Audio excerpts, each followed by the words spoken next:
In this video, I'm going to share 8 tips for traveling without drinking. I'm 27, have been alcohol-free for over a year, and went from being really anxious about traveling sober to absolutely loving it, even in countries that are known for their drinking culture, such as Ireland, the UK, Greece, and Spain. Tip number 1 is that the company you're with and that you choose to be with on this trip is going to be the main factor of how you feel. And that seems obvious, but going with somebody who is a close friend or a partner or a group who supports your choice of not drinking is going to make the whole experience a lot easier. They're not going to try to pressure you, they're not going to make you feel bad, try to make you have FOMO for not drinking, and they might be more open to switching around the itinerary to do things that are less alcohol focused. And so know that if you are with a group where they do make you feel bad, they do make you try to drink and they keep pressuring you, then that is on them, not on you. And so although it maybe won't be as fun of an experience as if you were with somebody who was more open, then you can still make it be a good time. And my tip here as well would be that trying to lay the groundwork early, so before the trip, and telling people that you're with that you're not going to be drinking makes it a lot easier instead of telling them right when you get there, just so that their expectations can be set and that they can know going into it that you're going to be alcohol free. Tip number 2 is to remember why you're being alcohol free in the first place and keep that top of mind for when you have moments of weakness where you might think, oh, that beer looks great, or that glass of wine looks really yummy. And I think this is really important because it's different for everyone. This reason one person might be going alcohol free is very different than the next person. And so keeping this top of mind and having it be very personal to you is important. Like personally, I think about the anxiety and hangovers that I would have used to gotten from drinking and how much I appreciate not having those anymore. And I have not been drinking for long enough where I have gotten through enough moments that felt like I wanted to drink and then I didn't, and I saw the reward for that. And so that's enough for me now to continue that decision. For you, it might be different. And so keeping that top of mind going into your trip so that you can easily access it and hold strong to your choice is important. Tip number 3 is just because you're not drinking alcohol doesn't mean you have to drink water the whole time. I think this is one of the big things that people think about when they think of not drinking is they think, oh, well, it's going to be so boring, I'm just going to be drinking water. And that's totally not the case. We live in an age where there are amazing non-alcoholic alternatives now, whether that's as simple as a Coke or a lemonade, something that's been around the whole time, or something like a non-alcoholic beer or a mocktail or non-alcoholic spirit. Now, the non-alcoholic beers are very widely available, and you can get them from most grocery stores, even in international countries. And usually there's at least one on a menu at any given restaurant, at least in bigger metropolitan areas. And even in some places, like I traveled to Ireland, and Guinness Zero was pretty much in every bar that I went to, even in the kind of backcountry areas of Ireland. So it's really accessible nowadays, which makes it very easy. And if you just commit to having things to spice up what's in your glass that's not alcohol, it can be just as fun as if you were having a regular drink. You also save money that way too. Usually the non-alcoholic drinks are a little bit cheaper than the alcoholic drinks, but also you save money on taxis and Ubers because you can drive, and from ordering some late night snacks that you would only have ordered if you were drunk.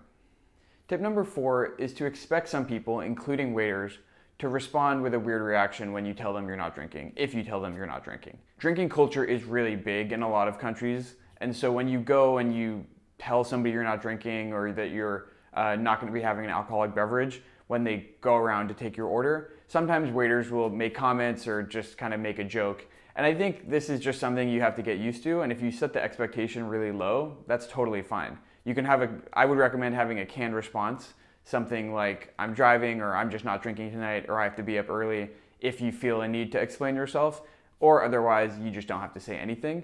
But if you have the expectation that you might get some weird comments or looks, then it makes it a lot easier when you do actually face those instead of getting kind of awkward about it and feeling like you're the odd man out. Tip number 5 is all about itinerary design. So it's about designing your itinerary around mornings instead of late nights. So especially if you're somebody who enjoys partying, or used to enjoy partying, or used to enjoy drinking a lot, you would probably wake up late and then spend your entire evening of travel out at a bar, out at a restaurant, going to a club, something along those lines. But one of the best benefits, and my favorite benefits, of traveling without drinking is how much more you can experience in the early mornings, or just in the regular mornings when you're not hungover and you have the mental clarity and the energy to go out, explore a town, go on a hike, do a variety of things that you might not be able to do if you were out to a club until 3 a.m. So designing the itinerary with the other people you're with on the trip to really focus on what you can do that's not drinking becomes a superpower, because you get to do so much more instead of just wasting your trip going out every night. Tip number 6 is that if you are traveling with other people who do drink, which is totally fine, make sure you have a plan for when they want to go do something that is drinking related. Whether that's going and doing wine tasting, or going to a vineyard, or doing a beer garden, something like that. Because those things do happen, and you might just go along with them and not drink, and that's totally fine. Or you might feel like you don't want to participate in that activity and you want something else to do.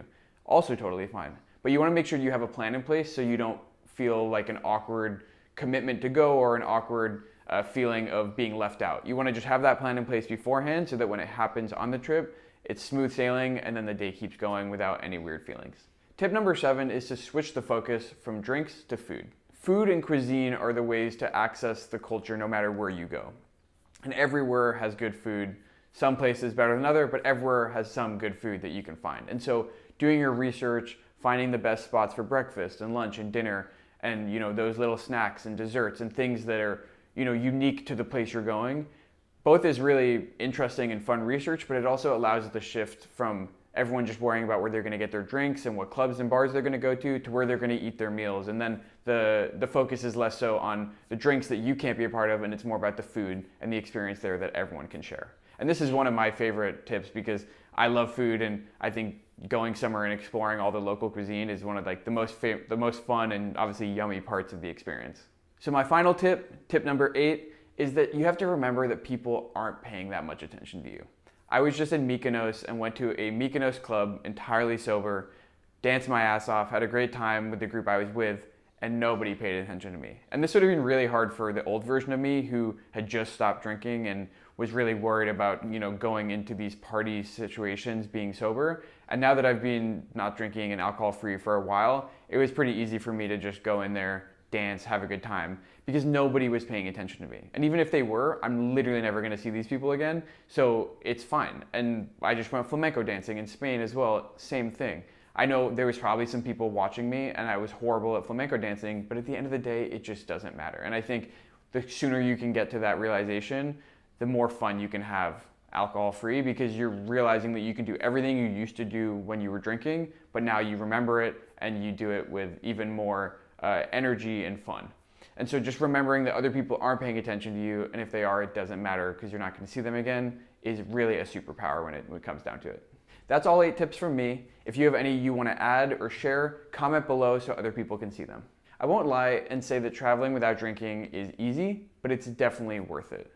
There are so many benefits you get from traveling without drinking, and that's as basic as just being safer, walking around, being able to drive, saving money, not worrying about losing things or losing people, and just having more clear mornings, remembering the activities you're doing, interacting with locals in a more authentic manner. All those things are things you get when you stop drinking, and so just remembering those every single day, every morning, and then after your trip too, will make you more able to continue the trend of traveling without drinking, and it makes it easier and easier as time goes on. The first time's always the hardest, but if you can do it once, you can do it a second time, and it makes it really an amazing new experience to go somewhere and fully, authentically experience it and remember it all as well. And maybe most important of all, if you're already alcohol free and then you go on a trip and you hold yourself to that standard, you are doing yourself the service of the self-respect and the self-restraint and the discipline